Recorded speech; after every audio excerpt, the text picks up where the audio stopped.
ನಾನ್ ನಿಮ್ಮ ಡಾಕ್ಟರ್ ರಾಜ್ಕುಮಾರ್ ಶಿವಾಚಾರ್ಯ, ವೈದ್ಯ ಜ್ಯೋತಿಷಿ ಮಾತನಾಡ್ತಿದ್ದೇನೆ. ಈಗ ಈ ಜುಲೈ ತಿಂಗಳ ರಾಶಿ ಫಲಗಳಲ್ಲಿ ಕೆಲವು ರಾಶಿಗಳಿಗೆ ಎಚ್ಚರಿಕೆಯಿಂದ ಇರಬೇಕಾದ ಸಮಯ ಬಂದಿದೆ. ಮೇಷರಾಶಿ, ವೃಷಭ ರಾಶಿ, ಸಿಂಹ ರಾಶಿ, ಕನ್ಯಾ ರಾಶಿ, ತುಲಾ ರಾಶಿ, ಅದೇ ರೀತಿ ವೃಶ್ಚಿಕ ರಾಶಿ, ಕುಂಭ ರಾಶಿ, ಇವುಗೆಲ್ಲ ಸ್ವಲ್ಪ ಎಚ್ಚರಿಕೆಯಿಂದ ಇರಬೇಕು, ಗಮನವಾಗಿ ಇರಬೇಕು. ಈ ಜುಲೈ ತಿಂಗಳಲ್ಲಿ ಮೀನ ರಾಶಿಗೆ ಸ್ವಲ್ಪ ಮಟ್ಟಿಗೆ ಚೆನ್ನಾಗಿರ್ತದೆ. ಮಿಥುನ ರಾಶಿ, ಕನಕ ರಾಶಿ ಕೂಡ ಪ್ರತಿ ರಾಶಿಗೆ ಸ್ವಲ್ಪ ಮಟ್ಟಿಗೆ, ಕೆಲವು ರಾಶಿಗಳಿಗೆ ಮಾತ್ರ, ಮಕರ ರಾಶಿ, ಮೀನ ರಾಶಿಗೆ ಸ್ವಲ್ಪ ಮಟ್ಟಿಗೆ ಚೆನ್ನಾಗಿರ್ತದೆ.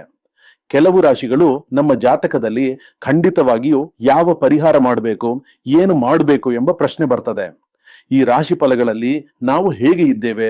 ಕೆಲವು ರಾಶಿಗಳಿಗೆ ಚೆನ್ನಾಗಿರ್ತದೆ, ಕೆಲವು ರಾಶಿಗಳಿಗೆ ಕೆಲವು ಅಡಚಣೆಗಳು ಮತ್ತು ಸಮಸ್ಯೆಗಳು ಖಂಡಿತವಾಗಿಯೂ ಇರ್ತವೆ. ಇಂದು ಸೋಮವಾರ. ಇಂದು ಬೆಳಿಗ್ಗೆ ನಾನು ಶೂಟಿಂಗ್ಗೆ ಹೋಗಲು ಹೊರಟಿದ್ದೆ.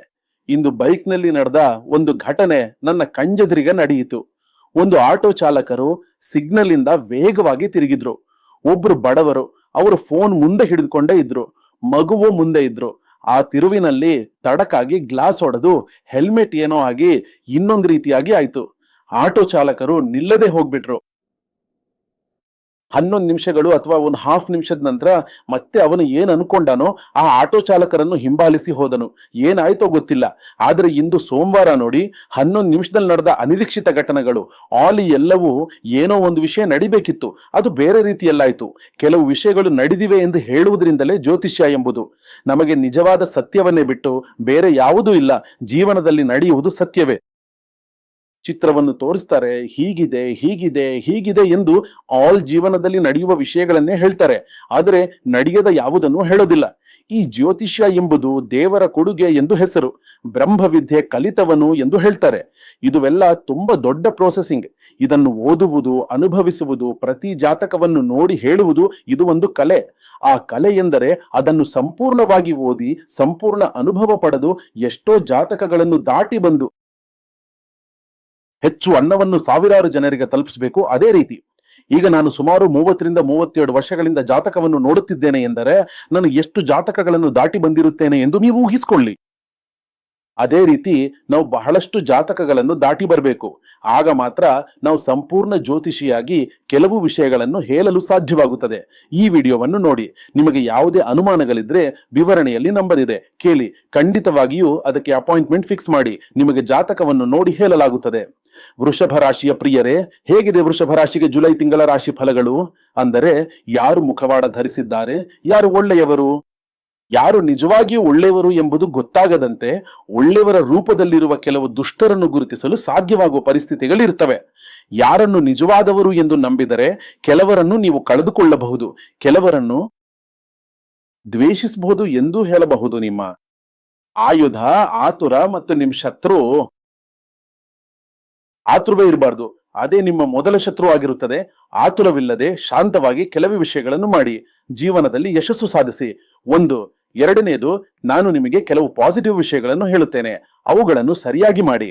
ಕೆಲಸದ ವಿಷಯದಲ್ಲೂ ಕೂಡ ಸರಿಯಾಗಿ ಮುಂದುವರಿಯಿರಿ. ಕೆಲಸದಲ್ಲಿ ಹೀಗೆಯೇ ಹಲವಾರು ತಿಂಗಳುಗಳು ನಿಂತಿದ್ದ ವಿಷಯಗಳು ಅಚಾನಕ್ ಆಗಿ ಮುಂದುವರಿಯಬಹುದು ಎಂದು ಹೇಳಬಹುದು. ನಿಮ್ಮನ್ನು ಗೌರವಿಸದವರು ಮತ್ತೆ ನಿಮ್ಮ ಬಳಿಗೆ ಬಂದು ನಿಮ್ಮನ್ನ ಒಳ್ಳೆಯ ಪ್ರತಿಭಾವಂತರಾಗಿದ್ದೀರಿ ಎಂದು ಒಪ್ಪಿಕೊಳ್ಳುವ ಪರಿಸ್ಥಿತಿಗೆ ನೀವು ಬರುವಿರಿ.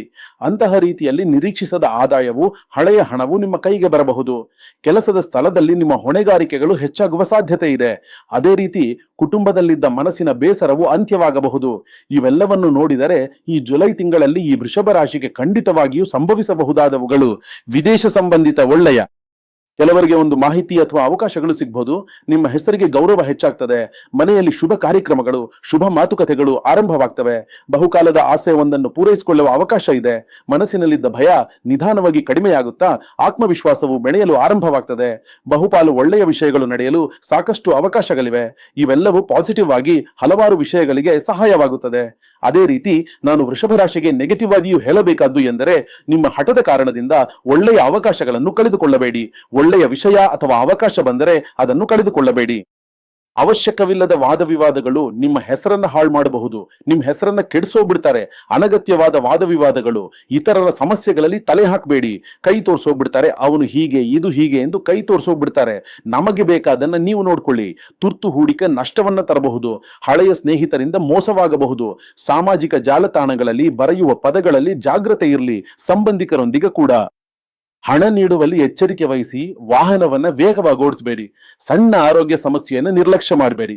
ಕೋಪದಲ್ಲಿ ಮಾತನಾಡುವ ಪದಗಳು ಸಂಬಂಧವನ್ನ ಮುರಿಬಹುದು. ಅಗತ್ಯವಿಲ್ಲದ ಸಹನೆ ನಿಮ್ಮನ್ನು ಒಂಟಿಯಾಗಬಹುದು. ಕೆಲವು ವಿಷಯಗಳಲ್ಲಿ, ಕೆಲವು ಸಂದರ್ಭಗಳಲ್ಲಿ, ಮಾತನಾಡುವ ಸ್ಥಳದಲ್ಲಿ, ಕೆಲವು ಕಡೆಗಳಲ್ಲಿ ನಾಯಕತ್ವದ ಪರಿಸ್ಥಿತಿಗಳು ಇರ್ತವೆ. ಇವೆಲ್ಲವೂ ಇದೆ. ನೀವು ಶಾಂತವಾಗಿದ್ದರೆ ಕೆಲವರು ಸೋಲುತ್ತಾರೆ ಎಂದು ಹೇಳಲಾಗಿದೆ. ನನ್ನನ್ನು ರಕ್ಷಿಸಲು ಯೋಚಿಸಬೇಡಿ, ಮೊದಲು ನಿಮ್ಮನ್ನು ನೀವು ನೋಡಿಕೊಳ್ಳಿ ಎಂದು ಹೇಳುವುದು. ನಿಮ್ಮ ಸಮಯವನ್ನು ಗೌರವಿಸದವರು ನಿಮ್ಮ ಜೀವನದಲ್ಲಿ ಸ್ಥಾನ ಪಡೆಯಬಾರದು. ನಿಮ್ಮನ್ನು ಕರೆ ಮಾಡಿ ಮಾತನಾಡದಿದ್ದರೆ ಮೊದಲನೇ ಹೆಜ್ಜೆಯಲ್ಲಿ ಕಟ್ ಆಫ್ ಮಾಡುವುದು ಅಗತ್ಯವಿಲ್ಲ. ನೀವು ಫೋನ್ ಕಾಲ್ಗೆ ಗೌರವಲ್ಲಿದ್ದಿದ್ರೆ ಅಗತ್ಯವಿಲ್ಲ. ಸುಮ್ಮನೆ ಕುಳಿತುಕೊಳ್ಳುತ್ತಾನೆ, ಕೇಳಿದ್ರೆ ಬ್ಯುಸಿ ಆಗಿದ್ದೇನೆ ಅಂತ ಹೇಳ್ತಾನೆ. ನೋಡ್ಕೊಳ್ಳಿ, ಮಾತನಾಡಬೇಕಾದ ಸ್ಥಳದಲ್ಲಿ ಮಾತನಾಡಿ, ಮೌನವಾಗಿರಬೇಕಾದ ಸ್ಥಳದಲ್ಲಿ ಮೌನವಾಗಿರಿ. ಇದುವೇ ವಿಶೇಷ. ಒಂದು ಬಾಗಿಲು ಮುಚ್ಚಿದ್ರೆ ಮತ್ತೊಂದು ಬಾಗಿಲು ತೆರೆಯುತ್ತದೆ. ತಡವಾದರೆ ಸೋಲು, ಆದರೆ ಸರಿಯಾದ ಸಮಯದಲ್ಲಿ ಕೆಲವು ವಿಷಯಗಳು ಎಲ್ಲವೂ ಸರಿಯಾಗಿ ನಡೆಯುತ್ತವೆ. ಜುಲೈ ತಿಂಗಳಲ್ಲಿ ಸರಿಯಾಗಿ ಮೂವ್ ಮಾಡಿ. ಯಾವ ವಿಷಯವನ್ನಾದ್ರೂ ಹೇಗಾದ್ರೂ ಬೇಡ, ಹಾಗೆ ಬೇಡ, ಸರಿಯಾಗಿ ಮೂವ್ ಮಾಡಿದ್ರೆ ಚೆನ್ನಾಗಿರುತ್ತೆ. ಜುಲೈ ತಿಂಗಳಲ್ಲಿ ನಿಮ್ಮ ನಿರ್ಧಾರಗಳು, ನಿಮ್ಮ ಭವಿಷ್ಯವನ್ನ ನಾನು ಅದ್ಭುತವಾಗಿ ಮುನ್ನಡೆಸ್ತೇನೆ. ಧೈರ್ಯವಾಗಿದ್ರೆ ಸರಿಯಾಗಿ ಸಾಕ್ತದೆ. ಹಣದ ವಿಷಯದಲ್ಲಿ ಜಾಗ್ರತೆ ಇರಲಿ. ಆಸ್ತಿ ವಿಷಯದಲ್ಲಿ ಯಾರೊಡನೆ ಕೂಡ ಜಗಳವಾಡಬೇಡಿ. ಹುಟ್ಟಿದವರೊಡನೆ ಕೂಡ ಜಗಳವಾಡಬೇಡಿ. ಯಾರನ್ನು ಅಳಿಸ್ಬೇಡಿ. ಮುಖ್ಯವಾಗಿ ನನಗೆ ಮಾತ್ರ ಗೊತ್ತು ಅನ್ನೋ ರೀತಿಯಲ್ಲಿ ಕೆಲವು ವಿಷಯಗಳಲ್ಲಿ ವರ್ತಿಸಬೇಡಿ. ಸ್ವಲ್ಪ ಜಾಗ್ರತೆ ಮತ್ತು ಸರಿಯಾದ ದಾರಿಯಲ್ಲಿ ಹೋಗಿ ಜೀವನದಲ್ಲಿ ಯಶಸ್ಸು ಸಾಧಿಸಿ. ಮುಂದಾಗಿ ರಿಷಭ್ ರಾಶಿಗೆ ನಾನು ಹೇಳಬೇಕಾದದ್ದು, ಈ ತಿಂಗಳಲ್ಲಿ ನೀವು ಯಾರನ್ನು ಕಳೆದುಕೊಳ್ಳುತ್ತೀರಿ ಎಂಬುದು ಮುಖ್ಯವಲ್ಲ, ನಿಮ್ಮ ಮೌಲ್ಯವನ್ನು ಯಾರು ಗುರುತಿಸುತ್ತಾರೆ ಎಂಬುದು ಮುಖ್ಯ. ನಿಮ್ಮ ಸ್ವಾಭಿಮಾನ, ನಿಮ್ಮ ಸ್ವಯಂ ಗೌರವ, ನಿಮ್ಮ ಸ್ವಯಂ ಮೌಲ್ಯವನ್ನು ಯಾರು ಗೌರವಿಸ್ತಾರೆ, ಯಾರು ಬರ್ತಾರೆ, ಯಾರು ಹೋಗ್ತಾರೆ ಎಂಬುದು ತುಂಬಾ ಮುಖ್ಯ. ಗಂಡು ಹೆಂಡತಿ ಒಗ್ಗಟ್ಟಾಗಿರ್ಬೇಕು. ಮಾತನಾಡಬೇಕಾದ ಸ್ಥಳದಲ್ಲಿ ಮಾತನಾಡಿ ನಿರ್ಧಾರ ತೆಗೆದುಕೊಳ್ಳುವುದು. ಎಲ್ಲ ವಿಷಯಗಳಲ್ಲಿಯೂ ಸ್ವಲ್ಪ ಸರಿಯಾಗಿ ನೀನು ನಡ್ಕೊಂಡ್ರೆ ಅವರ ಜಾತಕದಲ್ಲಿ ಚೆನ್ನಾಗಿರುತ್ತದೆ. ಧೈರ್ಯವಾಗಿರಿ. ಕಾಲವು ಮತ್ತೆ ನಿಮ್ಮ ಕಡೆಗೆ ತಿರುಗಲು ಪ್ರಾರಂಭಿಸುತ್ತಿದೆ. ಗಾಳಿ ಯಾವ ದಿಕ್ಕಿಗೆ ಬೀಸ್ತಿದೆ? ಹೌದು, ಬೀಸ್ತಿದೆ. ಹಡಗು ಒಂದು ದಿನ ನೀರಿನಲ್ಲಿ ಹೋಗ್ತದೆ, ನೀರಿನಲ್ಲಿ ಒಂದು ದಿನ ಹಡಗು ಕೂಡ ಹೋಗ್ತದೆ ನಾನು ಹೇಳ್ತಾರೆ. ಅದೇ ರೀತಿ ನನಗೆ ಹಣದ ಗಾಳಿ ಬೀಸಲು ಪ್ರಾರಂಭಿಸಿದ್ರೆ ಚೆನ್ನಾಗಿ ಬೀಸ್ತದೆ, ನಾನಿರ್ಬಹುದು, ನಾನು ಯಶಸ್ವಿ ಆಗಬಹುದು ಎಂದು ಹೇಳ್ಕೊಂಡು ಸರಿಯಾಗಿ ಯಶಸ್ಸು ಸಾಧಿಸಿ. ಹೆಂಗಸರು ಮುಂದೆ ಬಂದಿದ್ದೀರಿ ಎಂದು ಹೇಳಲು ಕೆಲವು ಕ್ಷೇತ್ರಗಳಲ್ಲಿ ನೀವು ಬಹಳ ಮುಂದೆ ಬರ್ತಿದ್ದೀರಿ, ಬಹಳಷ್ಟು ಒಳ್ಳೆ ಕೆಲಸಗಳನ್ನು ಮಾಡ್ತಿದ್ದೀರಿ. ಆದರೆ ದಯವಿಟ್ಟು ಈಗ ನಿಮ್ಮ ಹೆಂಗಸರಿಗೆ ನಾನು ಒಂದು ವಿಷಯವನ್ನ ಹೇಳುತ್ತೇನೆ. ಅದು ವಿಶೇಷವಾಗಿ ವೃಷಭ ರಾಶಿಯ ಹೆಂಗಸರಿಗೆ ನಾನು ಮುಖ್ಯವಾಗಿ ಹೇಳುತ್ತಿದ್ದೇನೆ.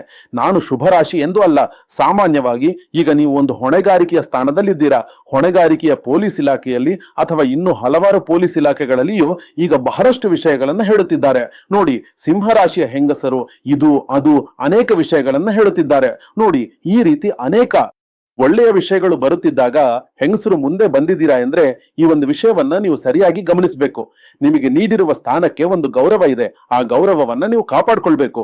ರೀಲ್ಸ್ ತೆಗೆದುಕೊಳ್ಳುವುದು, ಯೂನಿಫಾರ್ಮ್ ಧರಿಸಿ ರೀಲ್ಸ್ ತೆಗೆದು ಸಾಮಾಜಿಕ ಜಾಲತಾಣಗಳಿಗೆ ಹಾಕುವುದು, ನೀವು ನಿಮ್ಮ ಖುಷಿಗಾಗಿ ಇದನ್ನು ಮಾಡುತ್ತಿದ್ದೀರಾ. ಆದರೆ ಅದು ಇತರರಿಗೆ ಹೇಗೆ ತೋರುತ್ತದೆ ಎಂಬುದು ಗೊತ್ತಾಗದು. ಅದು ತಪ್ಪಾದ ಒಂದು ಕಾರ್ಯವಾಗಿ ಕಾಣಬಹುದು. ಹಾಕೊಳ್ಳಿ, ಅದು ನಿಮ್ಮ ವೈಯಕ್ತಿಕ ಸ್ವಾತಂತ್ರ್ಯ. ನೀವು ಯೂನಿಫಾರ್ಮ್ ನಲ್ಲಿ ಇಲ್ಲದಿದ್ದಾಗ ಅದು ಇರಬಹುದು, ಅಥವಾ ಬೇರೆ ಯಾವುದಾದ್ರೂ ಸಂದರ್ಭದಲ್ಲಿ ಇರಬಹುದು. ಆದರೆ ನೀವು ಈ ಸ್ಥಾನದಲ್ಲಿದ್ದಾಗ ನಾವು ಹಾಕುವುದು ಅದು ನಿಮ್ಮ ಕೆಲಸವನ್ನ, ಅಂದ್ರೆ ಒಂದು ಹೆಂಗಸು ಎಂದರೆ ಅದು ಹೆಮ್ಮೆಯ ವಿಷಯವಾಗಿರಬೇಕು. ಒಂದು ಹೆಂಗಸು ಎಂದರೆ ಧೈರ್ಯವಂತ ಹೆಂಗಸು, ಸಿಂಹದಂತೆ ಹೆಂಗಸು ಎಂದು ಹೇಳುತ್ತಾರೆ ಅಲ್ಲವೇ? ಆ ರೀತಿಯಾಗಿ ಇರಬೇಕು. ಆ ಸ್ಥಾನದಲ್ಲಿ ಇತ್ತೀಚೆಗೆ ರೀಲ್ಸ್ ಹಾಕಿ ಸುತ್ತಾಡುವುದು, ಈ ಮಾತೆ ಬರಬಾರದು. ಸಿಂಹ ಹೆಂಗಸು ಎಂಬಂತೆ ಇರುವ ಹೆಂಗಸರು ಎಲ್ಲ ಕ್ಷೇತ್ರಗಳಲ್ಲಿಯೂ ಮುನ್ನಡೆಸ್ತಾರೆ ಎಂದು ನಾನು ಆರಂಭದಲ್ಲೇ ಹೇಳಿದ್ದೆ. ಮುನ್ನಡೆಸುವುದೆಂದರೆ ಹೇಗೆ ಮುನ್ನಡೆಸಬೇಕು? ನಿಮ್ಮ ಆತ್ಮವಿಶ್ವಾಸ, ನಿಮ್ಮಲ್ಲಿರುವ ಅನೇಕ ಒಳ್ಳೆ ಗುಣಗಳು ಎಲ್ಲದರಲ್ಲಿಯೂ ಸರಿಯಾಗಿರಬೇಕು. ರೀಲ್ಸ್ ಜೀವನವಲ್ಲ, ಅದನ್ನು ತೆಗೆದುಕೊಂಡು ಯೂನಿಫಾರ್ಮ್ ನಲ್ಲಿ ಹಾಕೊಂಡಿರುವುದೆಲ್ಲವೂ ಸರಿಯಲ್ಲ. ಆದ್ದರಿಂದ ಯಾವುದರಲ್ಲಿ ಗಮನ ಹರಿಸಬೇಕೋ ಅದರಲ್ಲಿ ಗಮನ ಹರಿಸಿ. ನೀವು ಎಲ್ಲರೂ ಸಿಂಹ ಹೆಂಗಸರು, ಎಲ್ಲ ಕ್ಷೇತ್ರಗಳಲ್ಲಿಯೂ ನೀವು ಖಂಡಿತವಾಗಿಯೂ ಹೊಳೆಯಬಹುದು, ನಕ್ಷತ್ರದಂತೆ ಮಿಂಚಬಹುದು. ಅದು ನಿಮ್ಮ ಕೈಯಲ್ಲಿದೆ, ಅದು ನಿಮ್ಮ ಕೈಯಲ್ಲೇ ಇದೆ.